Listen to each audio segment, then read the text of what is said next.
4장 29절의 말씀입니다.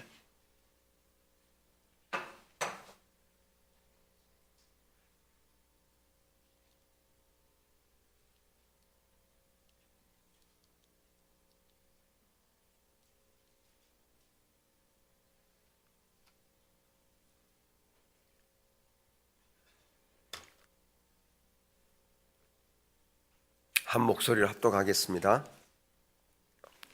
그러나 내가 거기서 네 하나님 여호와를 찾게 되리니 만일 마음을 다하고 뜻을 다하여 그를 찾으면 만나리라. 아멘. 우리가 하나님을 찾는 데 있어서 중요한 요소들이 있습니다. 자, 왜 우리가 하나님을 찾아야 되느냐? 하나님을 찾아야 하나님을 만날 수 있기 때문에 그렇죠. 예. 여러분들이 어떤 것을 내가 경험하고 싶다. 누구를 만나고 싶다. 찾으면 되지요. 찾으면 만날 수 있습니다. 너무 간단하죠. 예. 만나는 것은 찾을 때 만나지는 것이다. 너무 간단한 거 아니에요? 예. 근데 어려워하는 사람들이 있어요. 하나님을 만나려면 어떻게 하면 된다고요? 찾으면 돼요. 왜 찾아야 돼? 왜 만나야 됩니까? 왜 하나님을 만나야 돼요? 왜 만나야 돼요? 하나님을 왜 만나야 돼요?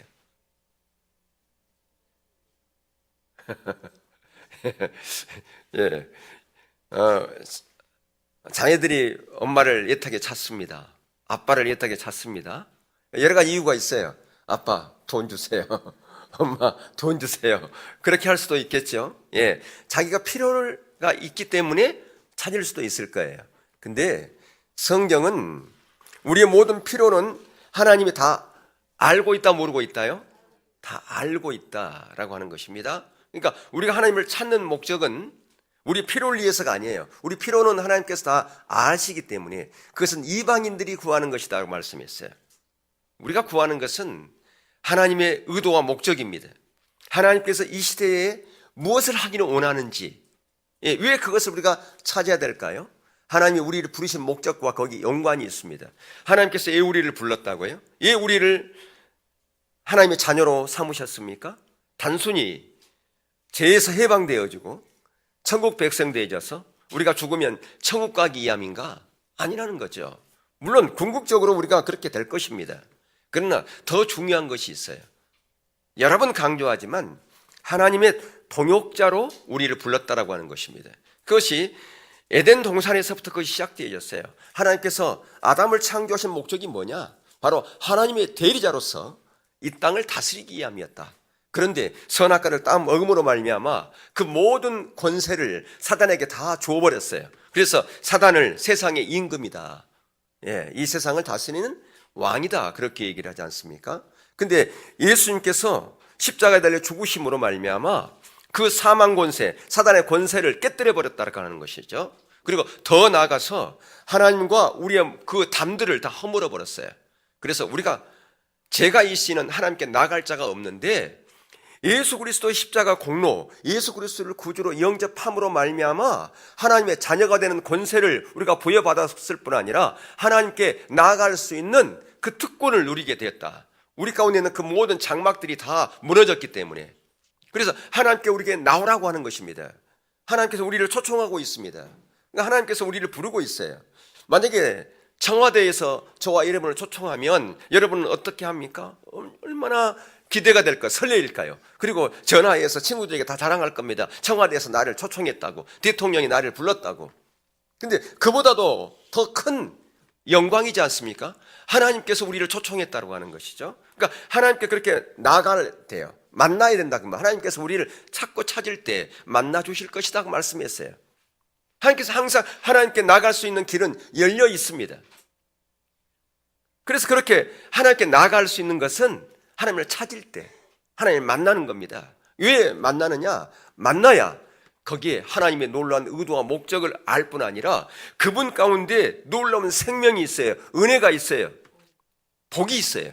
자, 그래서 제가 이런 얘기 하지 않습니까? 하나님은 우리에게 복을 주시는 분이 아니다. 맞나요? 예, 맞아요. 그러면 하나님이 복의 근원이다. 그분이 복이다. 맞아요, 틀려요? 맞단 말이에요.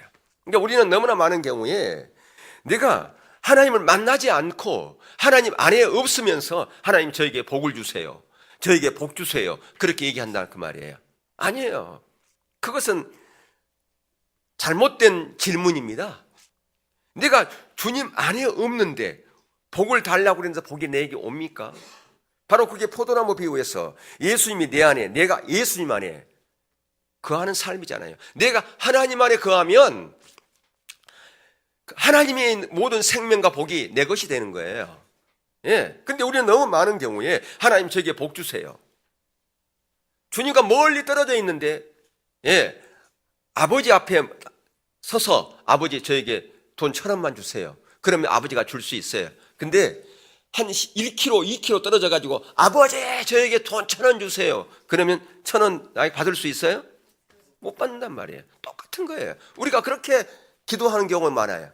저에게 이런 필요도 주시고요, 이런 문제도 해결해 주세요. 그렇게 기도는 열심히 하고 수없이 하는데 주님과 멀리 떨어져 있어요. 만나지도 않고 있어요. 그런데 아무리 기도해봐야 그것은 허공에다가 치는 메아리다 그 말. 아무런 효과가 없어요. 우리가 그렇게 신앙생활 한다 그 말이에요. 그러니까 하나님께서는 나를 만나야 된다, 나를 찾아야 된다, 나와 함께 해야 된다. 그래야 하나님께서 우리에게 주시려고 놀라운 비전과 하나님의 그 놀라운 그 은혜들을, 그 생명과 복을 우리 것이 되게 하신다 그 말이에요. 왜? 하나님은 우리 아버지잖아요. 아버지는 자녀인 저와 여러분에게 좋은 것을 주시기를 원한다 그 말이에요. 그게 아버지의 마음인데 우리는 너무나 멀리서 하나님을 찾으려고 한다고 하는 거예요. 우리의 모든 것을 얻으려고 한다는 것이죠. 그게 잘못된 신앙이다라고 하는 것입니다.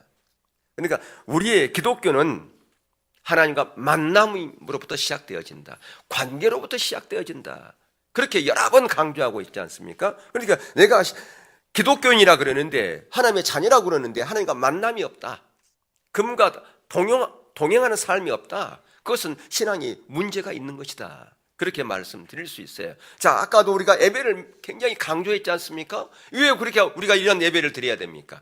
바로 이렇게 예배를 통해서 하나님과 만남이 될 수 있기 때문에 그러는 거예요. 예배는 결국 하나님과 만남이에요. 오늘 저와 여러분이 교회에 오신 목적이 뭐예요? 하나님 만나기 위해서 왔지 않습니까?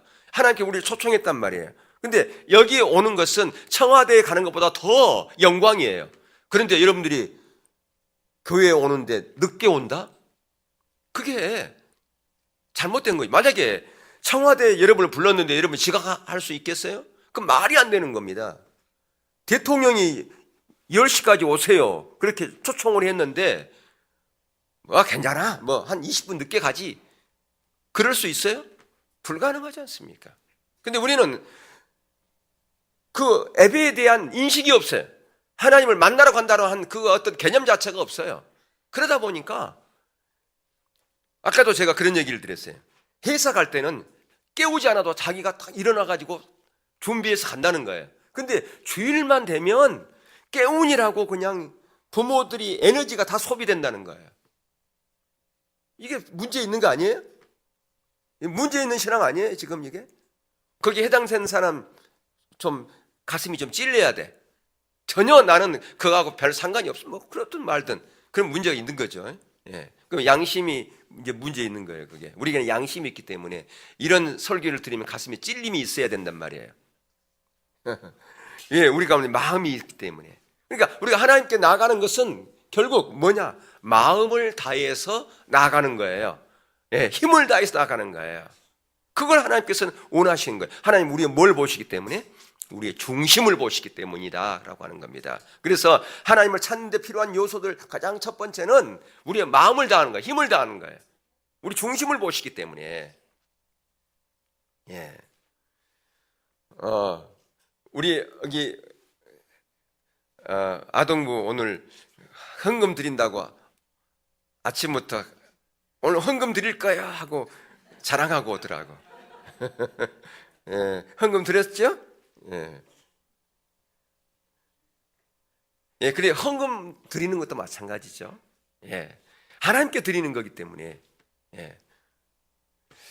자, 그래서 무엇을 드리든 간에 하나님께 우리가 나아갈 때 마음을 드리는 거예요. 마음이 필요하다 그 말이에요. 헌금 드리는 것도 우리의 마음이 거기에 담겨져 있어야 되잖아요. 마음이 없는 예배는, 그러니까 헌금도 예배예요. 여러분 그걸 기억하셔야 돼요. 그러니까 헌금의 예배예요. 아멘. 아까 우리가 경배 드렸죠? 그 예배예요. 지금 이것도 예배입니다. 그러니까 우리 예배 시간에 행하는 모든 것은 다 예배다 그 말이에요. 헌금 예배요, 경배 예배요, 우리가 말씀 예배요. 그러니까 모든 게 예배다 그 말이죠. 그러니까 이 예배의 소중함을 우리가 너무 소홀히 하는 경우가 많은데 바르게 인식해야 된다. 우리가 마음을 다해서 하나님을 찾고 찾아야 된다라고 하는 것입니다. 기대감을 가지고 찾아야 돼요. 예. 자, 보물찾기 하는데 선물이 최소한 상품권 10만 원이다. 최소한. 그러면 여러분 어떻게 할 것 같아요? 열심히 찾을 거 아니겠어요? 그죠? 보물찾기 할 때? 아니, 최소가 10만 원이다는데. 얼마나 여러분 기대감을 가지고 찾지 않겠어요? 바로 우리가 하나님을 찾을 때 그렇게 온 힘을 다해 찾아야 된다 그 말이에요. 마음을 다해서 찾아야 된다라고 하는 것입니다. 그렇게 찾을 때에 하나님께서 보세요. 오늘 본문에도 그러나 내가 거기서 네 하나님 여호와를 찾게 되리니 만일 마음을 다하고 뜻을 다하여 그를 찾으면 뭐하리라? 만나린다. 또 잠언서 8장 17절이나 에레미야 29장 13절에 뭐라고 그랬는가요? 나를 사랑하는 자들아 다들이 나의 사랑을 입으며 나를 간절히 찾는 자가 나를 뭐한다? 만난다. 또 너희가 온 마음으로 나를 구하면 나를 찾을 것이요 나를 만나리라. 성경은 이렇게 여러 구절에서 그렇게 하나님을 찾고 찾으면 마음을 다하려면 온 힘으로 찾으면 간절히 찾으면 만날 수 있다라고 그렇게 되어 있다 그 말이에요. 그렇게 하나님을 간절히 찾음으로 말미암아 만날 수 있기를 주님의 이름으로 축원합니다. 예, 우리를 존재를 다해서 하나님을 찾는 거예요. 존재를 다해서. 예, 존재를 다해서라고 하는 그 단어에 여러 가지가 함축되어 있어요. 존재를 다한다는 거. 여러분 존재를 다한다는 것이 무슨 말일 것 같아요? 다른 사람을 정말 사랑할 때 그게 표현되지잖아요. 정말 내가 이 사람을 위해서는 내가 생명까지도 아깝지 않고 내가 사랑할 수 있어. 내 모든 걸 드릴 수 있어요. 그게 존재를 다하는 거예요. 하나님을 우리가 하나님을 만나면 그게 가능해요. 하나님을 경험하면 그게 가능해요. 근데 우리가 하나님을 만나지 못하면, 하나님을 경험하지 못하면 존재를 다한다는 것이 하나의 입술만의 고백이 될 수 있다 그 말이에요. 그러니까 입술만의 고백이 돼서는 안 돼요. 내가 존재를 다해서 내가 사랑한다. 존재를 다해서 내가 모든 걸 드린다. 그게 입술로 그냥 배워서 되어서는 안 된다 그 말이에요. 그게 실제가 되는 자리까지 가야 된다 그 말입니다. 아멘. 예. 자, 그 와사왕을 우리가 한번 예를 들면요. 역대하 14장 7절에 보면 거기서 아사가 일찍이 유다 사람에게 이르되 우리가 우리 하나님 여호와를 찾았으므로 이 땅에 아직 우리 앞에 있나니 우리가 이 성읍들을 건축하고 그 주위에 성곽과 망대와 문과 빗장을 만들자. 우리가 주를 찾았으므로 주께서 우리 사방에 평안을 주셨느니라 하고 이에 그들이 성읍을 형통하게 건축하였더라. 예, 무슨 얘기입니까?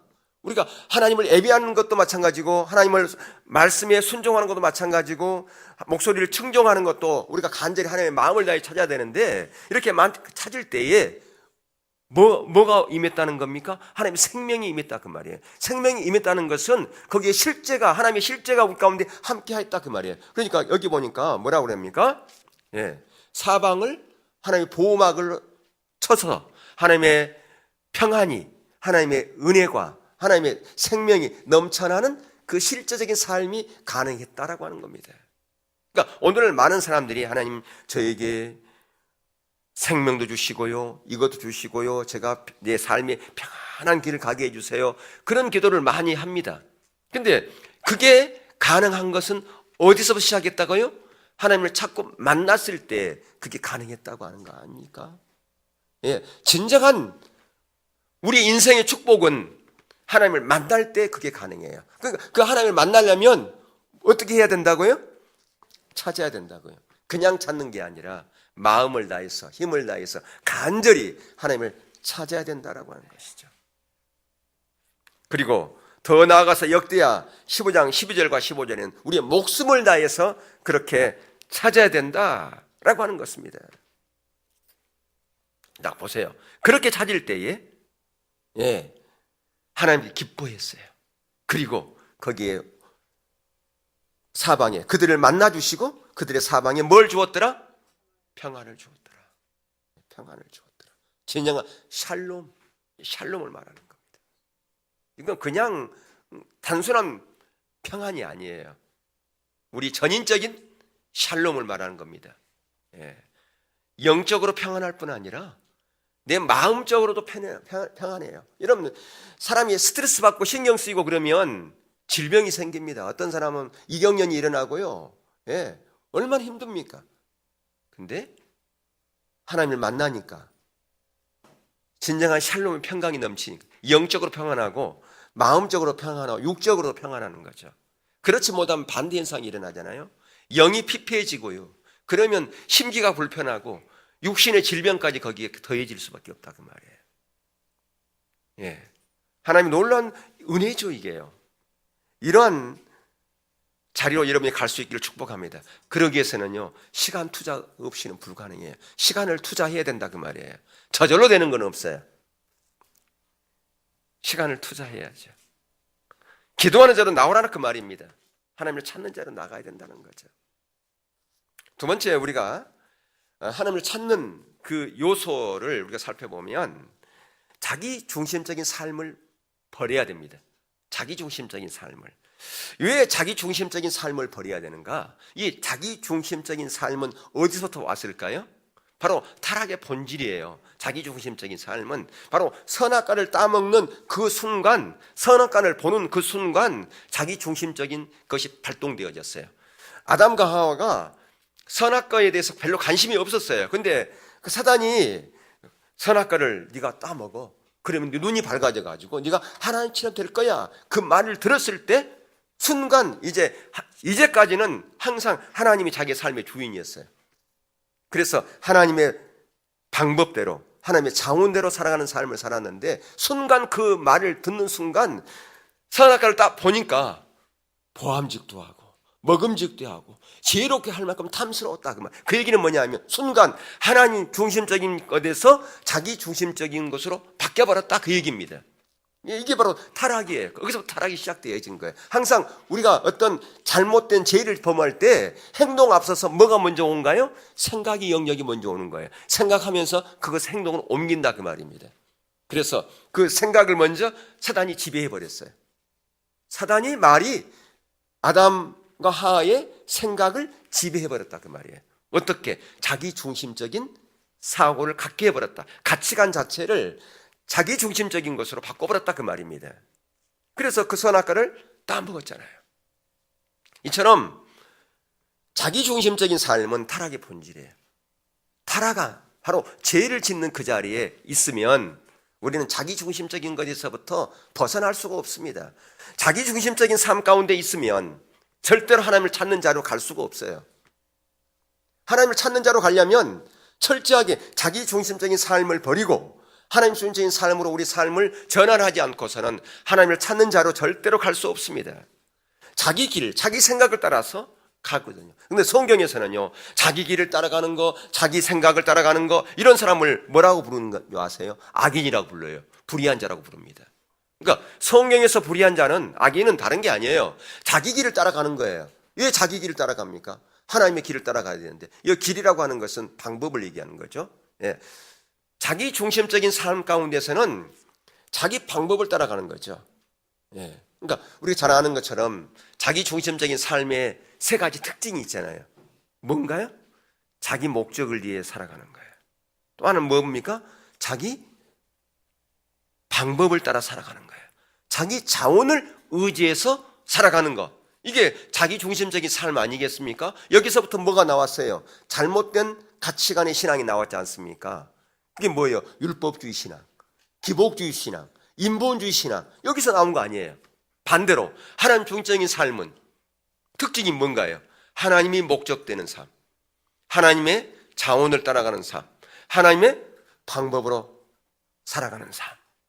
이게 하나님 중심적인 삶인데, 여기서 자기 중심적인 삶으로 전환되어지면 자기 길을 따라가 버려요. 자기 방법을 의지해 버린다 그 말입니다. 자기 자원을 의지해 버린다 그 말입니다. 그것을 성경에서는요, 악인이라 그렇게 불러요. 불의한 자다 그렇게 부르고 있다 그 말이에요. 그러니까 자기 중심적인 삶 가운데 있는 사람은 전부 다 성경의 관점에서 보면 뭐예요? 불의한 자다 그 말입니다. 악인이다 그렇게 말할 수 있어요. 이사야서 53장 6절을 한번 읽어볼까요? 잘 아는 구절이죠. 시작. 우리는 다 양 같아서 그릇 행하며 각기 제 길로 갔거늘 여호와께서는 우리의 모든 죄악을 그에게 담당시키셨도다. 우리는 원래 그런 자였어요. 자기 중심적인 삶 가운데 있던 자였다 그 말이에요. 다 악인이었다 그 말이에요. 쉽게 얘기하면 다 불의한 자였다 그 말입니다. 죄인이었다 그 말입니다. 그런데 누가 오셔서, 예수님이 오셔서 하나님이 독생자 예수 그리스도를 저와 여러분에게 보내주음으로 말미암아 우리의 그 모든 불의한 것을, 모든 죄를 예수님께 담당시켰다 그 말입니다. 그렇기 때문에 구원받은 자들은 더 이상 이제는 자기 중심적인 삶으로 가야 됩니까? 아니면 하나님 중심적인 삶으로 가야 됩니까? 하나님 중심적인 삶으로 가야 돼요. 그게 우리가 가야 될 길이라고 우리가 다 알고 있어요. 근데 여전히 내가 신앙생활 하는 데 있어서 하나님이 목적이 아니고 내 목적을 위해서, 내 방법을 따라서, 내 자원을 의지해서 살아간다면 여전히 나는 불의한 자에 속한다다. 그렇게 볼 수 있다 그 말입니다. 여러분, 세상의 길은요 쉬워요. 넓은 길이에요. 예측 가능해요. 예측 가능하지 않습니까? 그리고 답이 나올 수도 있어요. 근데 하나님의 길을, 하나님의 방법을 따라가면 때로는 과연 이게 가능할까? 두려울 수 있어요. 그래서 뭐가 필요한가? 믿음이 필요한 거다 그 말이에요. 그러니까 믿음이라고 하는 것은 그러면 왜 우리 가운데 존재하는가? 어떤 사람이니까 그러면 믿음이 있는 것인가? 아무것도 보이지 않는데 그냥 믿습니다 하고 따라가는 건 그게 믿음이냐? 아니요. 그것을 가르쳐 세상에서는 배짱이라 그래요. 배짱. 예, 배짱 있는 사람 많아요. 담대한 사람 많아요. 근데 그건 믿음은 아닙니다. 믿음은 하나님께서 말씀하실 때 믿음이 필요한 거예요. 믿음은 언제 필요하다고요? 하나님 말씀하신 그것을 볼 때 믿음이 필요한 거예요. 왜 그때 믿음이 필요한가? 하나님은 항상 우리 가운데 말씀하실 때 하나님의 크기의 일을 우리에게 보이거든요. 너 이런 일인데 이 자리로 너 올래?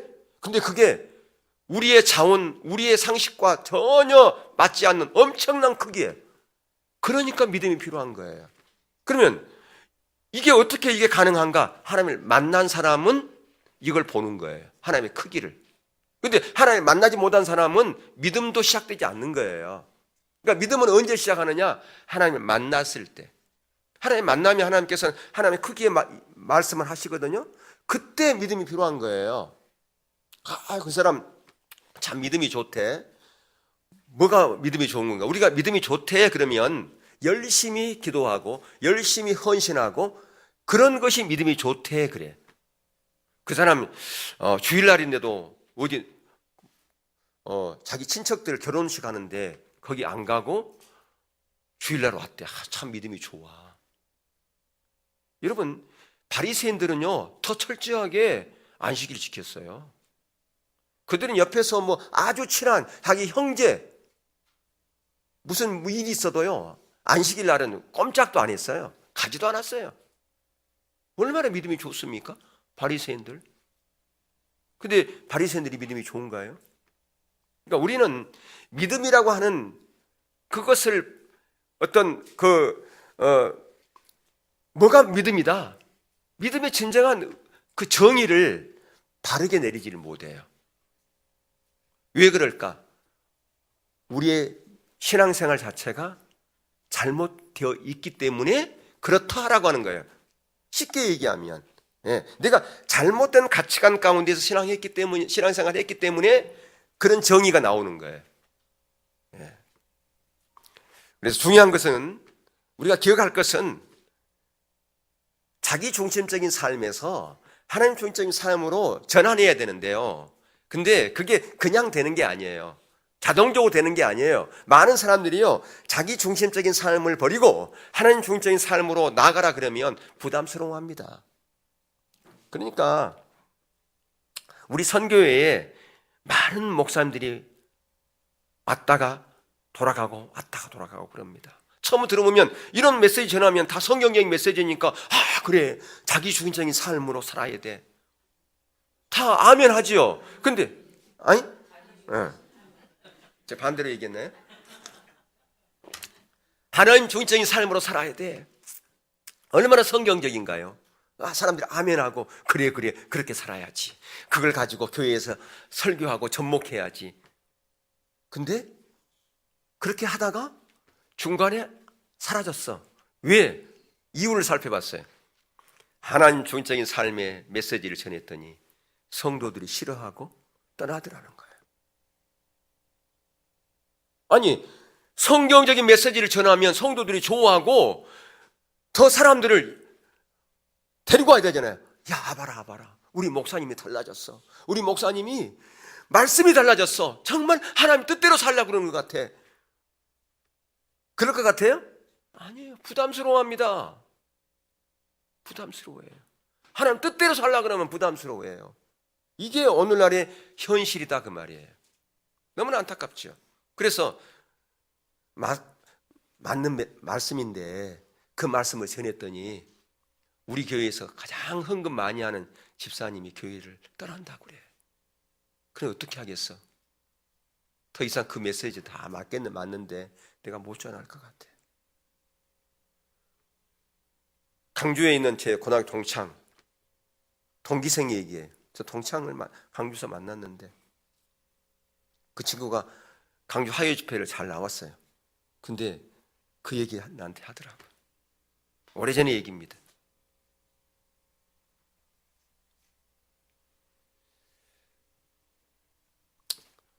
또한 어떤 사람은 그렇습니다.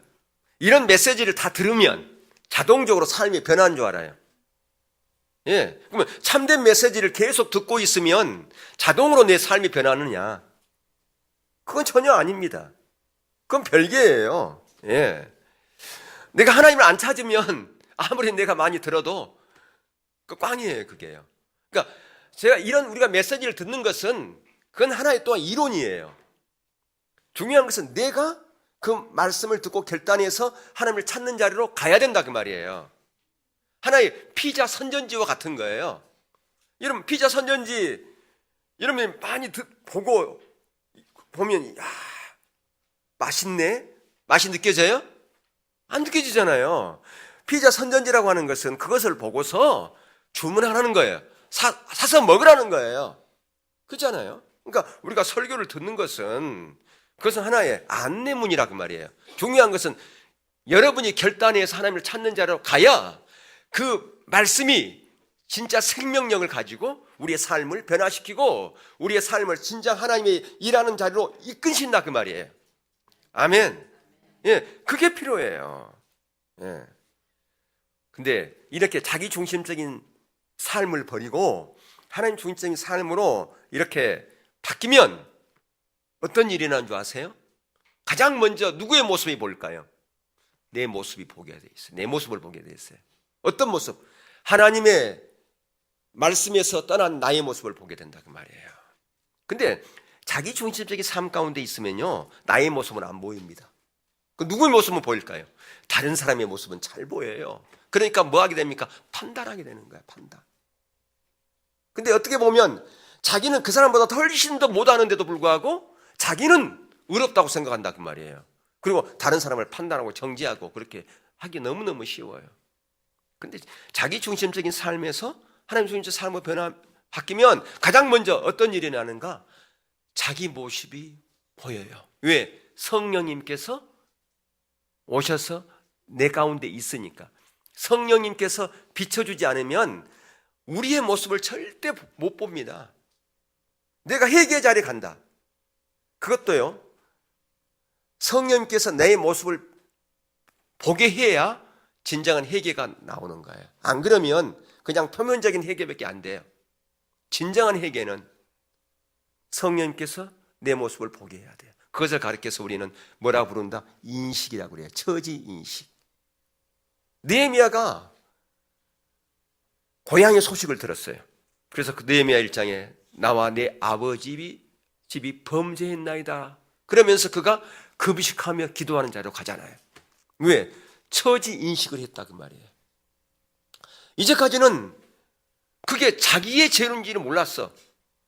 아니 유다가 멸망한 것이 나하고 뭔 상관이야. 우리 조상들이 잘못했지. 우리 조상이 잘못해서 그런 거지. 왜 내가 잘못했나? 그걸 못 봤어.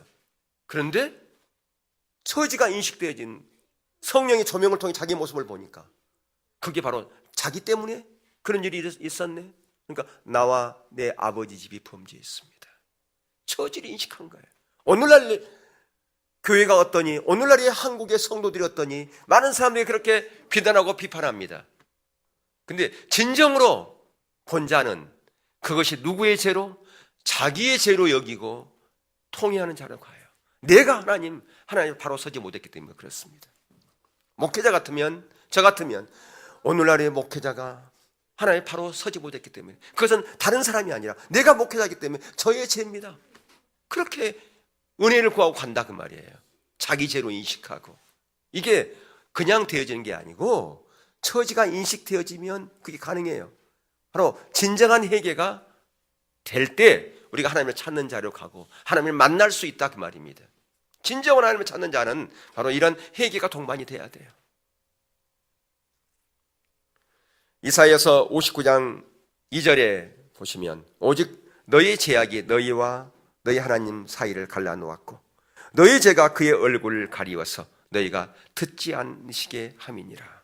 에스겔 39장 23절에 여러 민족은 이스라엘 족속이 그 죄악으로 말미암아 사로잡혀 갔던 줄을 알지라. 그들이 내게 범죄하였으므로 내 얼굴을 그들에게 가리고 그들을 그 원수의 손에 넘겨 다 칼에 엎드려지게 하였으되. 예, 바로 이러한 죄 때문에, 바로 이것이 누구의 특별한 사람의 죄가 아니라 그 말이에요. 나의 죄로 여기고 회개하며 나가야 돼요. 그래서 야고보 4장 8절에 함께 읽겠습니다. 시작. 하나님을 가까이 하라. 그리하면 너희를 가까이 하시리라. 죄인들아 손을 깨끗이 하라. 두 마음을 품은 자들아 마음을 성결히 하라. 아멘. 여러분, 성경에서 죄라고 하는 것은 어떤 음란, 사술, 도둑질하고 거짓말하는 거, 이건 당연히 죄지요. 이런 도덕적인 죄. 근데 이것뿐만 아니라 상대방을 미워하거나 다른 사람을 판단하거나 후욕하는 거, 이 마음의 죄, 관계적인 죄, 이것까지 다 뭘로 여겨요? 죄로 여긴다 그 말이에요. 예, 그러니까 도덕적인 죄뿐 아니라 사람과의 관계에서 오는 그런 모든 죄도 성경에서는 죄로 여긴다 그 말입니다. 그렇기 때문에 사람과의 관계에서 상대방을 하나님의 마음으로 긍휼히 여기고 상대방을 좋은 마음을 가지고 그렇게 하는 게 중요해요. 그렇지 않으면 미워하고 판단하고 후욕하고, 예, 이게 우리 죄성에 그냥 있는 것들이에요. 그렇지 않습니까? 그래서 그런 말이 있어요. 지금 어버이 줄인데, 오늘 어버이 줄인데요, 우리나라의 그 갈등 중에서 가정에서 겪는 갈등, 대표적인 갈등이 뭔가요? 네? 무슨 갈등? 고부간의 갈등. 미국은 반대라고 그러더라고요. 미국은 고부간의 갈등이 없고 무슨 갈등이? 사위와 장모? 그런가? 예, 그런다고 그러더라고요. 예, 우리하고 다르대요 좀. 우리 이해가 잘 안 가는데. 예. 자, 근데 이 고부간의 갈등, 그게 왜 있을까요? 예. 왜 있을까? 우리 여기 거기 며느리 되신 분들 또 시어머니 되신 분들 잘 들으실 필요가 있을 것 같아요. 우리는 고부간의 갈등 없다. 혹시 그런 가정이 있다면 복 받은 겁니다. 예. 근데 그 엄마와 딸은요, 엄마가 아무리 막 싫은 소리 하고 막 그래도 그게 마음에 상처가 안 돼. 잊어버려. 예수 상처 됐어? 안 됐어. 안 됐지. 그지? 근데 며느리는 그게 상처가 되는 거예요. 그러니까 그런 말 있잖아요. 99번 잘해줘도 한 번 잘못하면 그거 잘못한 거예요. 그러니까 사람은 잘해준 것은 다 잊어버려요. 그럼 뭔만 남을까요? 잘못한 것만 남은 거예요. 그러니까 한 번 잘못해주면 그 잘못해준 거 그것만이 마음의 상처로 남지 99번 잘해준 것은 다 잊어버린다는 거예요. 얘 또 아멘이에요. 또. 얘 아멘이 나옵니까? 그게.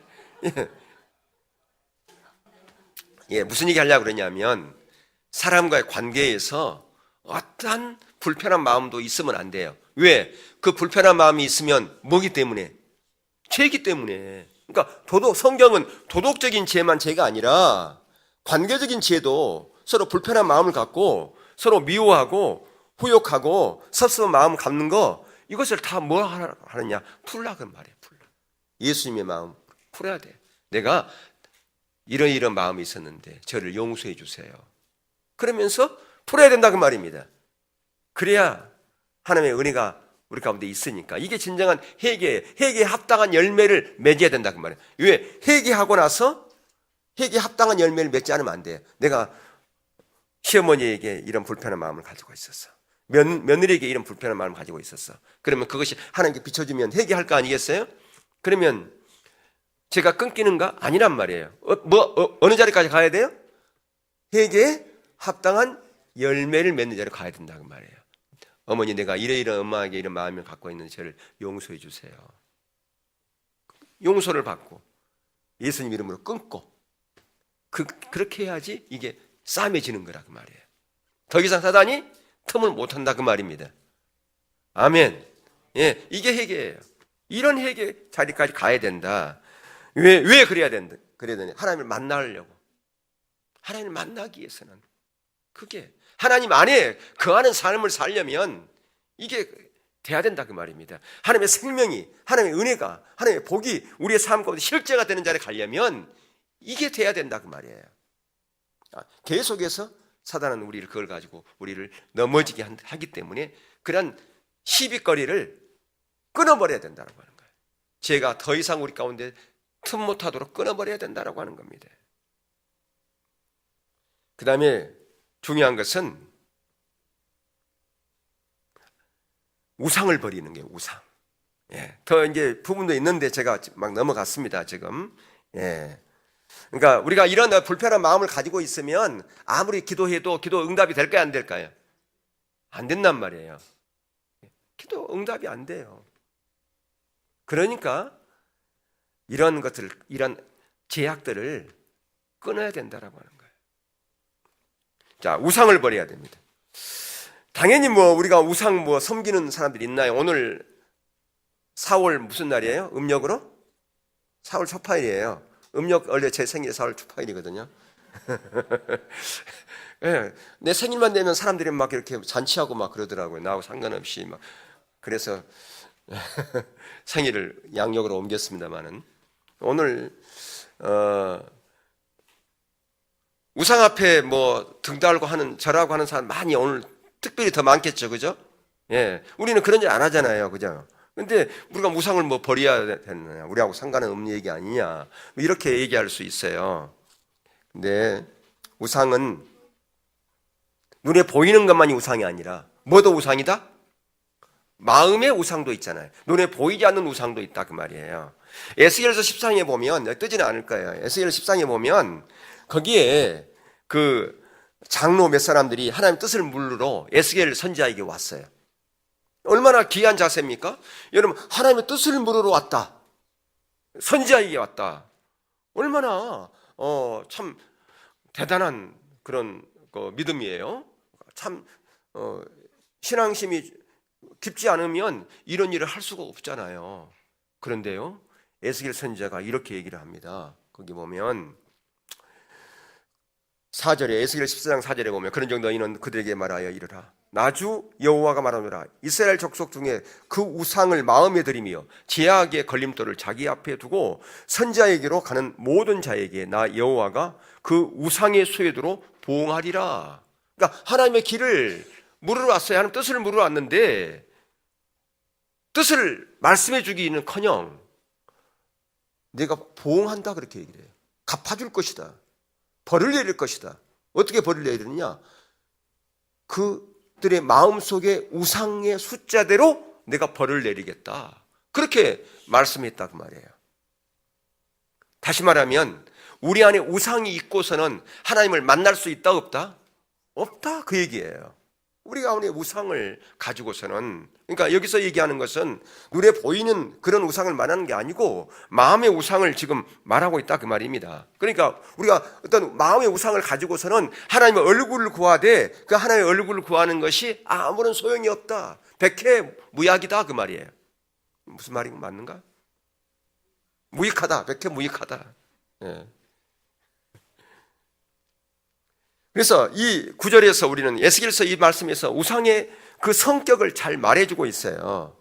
우리의 삶 속에서 많은 우상을 우리가 가질 수 있어요. 성경에 말하는 우상은 우리의 마음에 두는 것이다. 우리의 삶에 두는 것이다. 내 삶에서 어떨 때는요, 자녀들이 우상이 될 수도 있습니다. 자녀가. 그리고 어떤 경우는 돈이 우상이 될 수도 있고, 또 어떤 경우는 권력이 우상이 될 수도 있고, 예. 또 뭐가 우상이 될 수 있을까요? 예. 여러 가지 우상이 될 수 있어요. 탐심이 우상이 될 수도 있습니다. 탐심. 그리고 인터넷, 아니 이 핸드폰 그에 빠져버린 거 있잖아요. 이것도 우상이 될 수 있어요. 예. 거기에 너무 집착하고 있으면.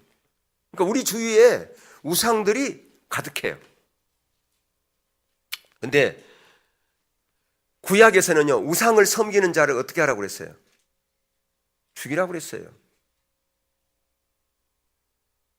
그럼 우리 다 죽어야 되네.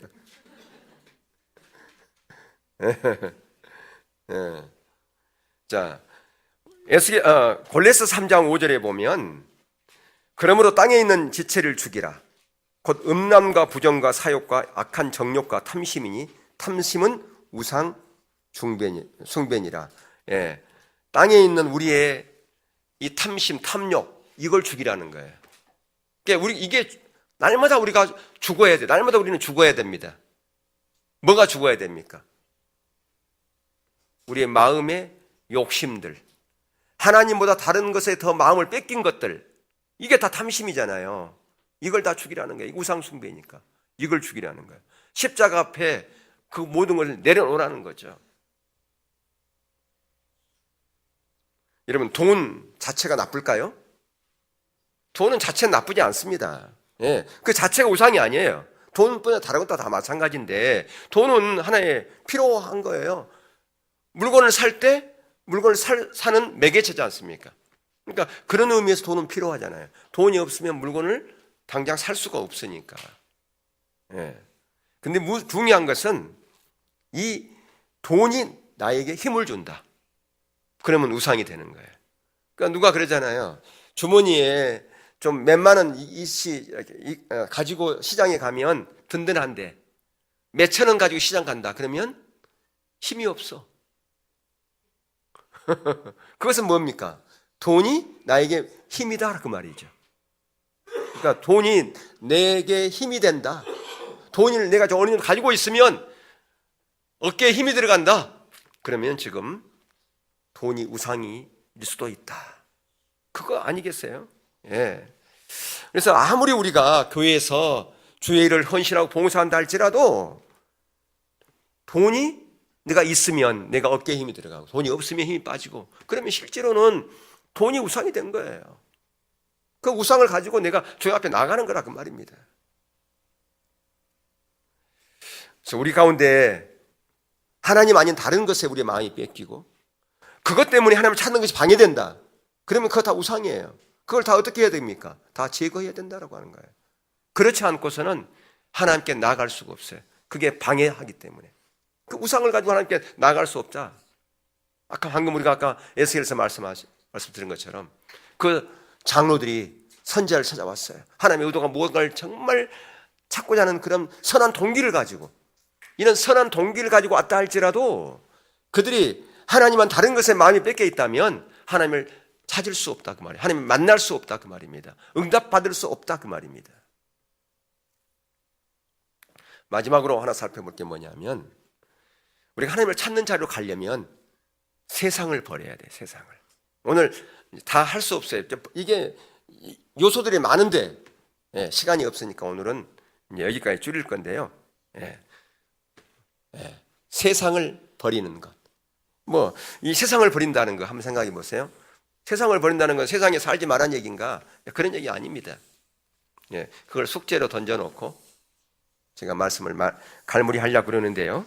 그러니까 세상 사랑은 성경에서는 영적인 간음이라고 그랬어요. 그러면 그 세상이 어떤 세상일까?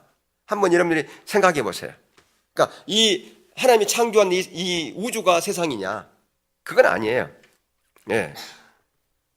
이 악한 세력에 의해서 통제받고 있는 곳이 세상입니다. 그러니까 악한 세력이 통제받고 있는 그곳에 내가 마음을 쏟고 거기에 내가 같이 행동하고 그들의 가치관을 받아들이고 그 풍조를 따라 살아간다. 그러면 내가 세상에 속한 거예요. 이해가 되세요? 하나님이 창조한 이 우주가 세상이 아니라 그 말이에요. 성경의 세상이라고 하는 것은 악한 세력이 지배하고 있는 그것이 세상인데, 이 악한 세력의 풍조, 가치관, 그들의 문화, 그것을 따라 내가 살아간다. 그러면 내가 세상에 속한 거라니까요. 한번 생각해 보세요. 한번 일주일 동안 제가 숙제를 내드리겠습니다. 이 악한 세력이 지배하고 있는 그 세상 가운데 나는 그것에 빠져 있는지 안 빠져 있는지. 우리 특별히 오늘 세대 통합 예배를 드리는데, 우리 자라나는 청소년들, 그리고 우리 아동, 또 우리 젊은이들, 이 악한 세력이 지배하고 있는 곳에 내 가치관을 두고 있는 것이 혹시 있는지, 그 세상 그 사람들이 즐겨하는 것, 그것도 나도 즐겨하고 거기에 그것을 탐닉하고 있는지 보라는 거예요. 나는 하나님이 지배하는 하나님 나라 백성인데 사단의 나라 백성과 같으면 안 되잖아요. 근데 내가 여전히 그것을 즐겨하고 그런 가치관을 받아들이고 있다면 문제 있는 거 아니냐 그 말이에요. 오늘 저와 여러분은 여러 가지 부분을 살펴보았어요. 하나님을 찾는 데 필요한 요소들이 이것 말고 여러 가지 있어요. 그 다음 주에도 살펴볼 건데요. 오늘 다 하지 못한 부분들, 이 세상에 대한 버리는 이런 부분들을 같이 더 보충하면서, 원하기는 여러분이 한 주간 살아가면서 하나님을 만날 수 있기를 축복합니다. 왜? 그게 우리의 신앙이기 때문에 그래요. 우리 기독교는 하나님의 만남으로부터 시작되어지는 게 기독교예요. 관계로부터 시작되어지는 것. 그래서 마음을 다해서 간절히 하나님을 찾는 그런 자리를 가고, 정말 하나님 비춰주신 어떤 부분이 있다면 그것을 회개하고 은혜를 구하여 그렇게 하나님께 나아감으로 말미암아 이번 한 주간도 하나님을 만남으로 하나님을 경험하고 하나님의 그 경험한 얘기를 나눌 수 있는 그런 한 주간이 되기를 주님의 이름으로 축원합니다.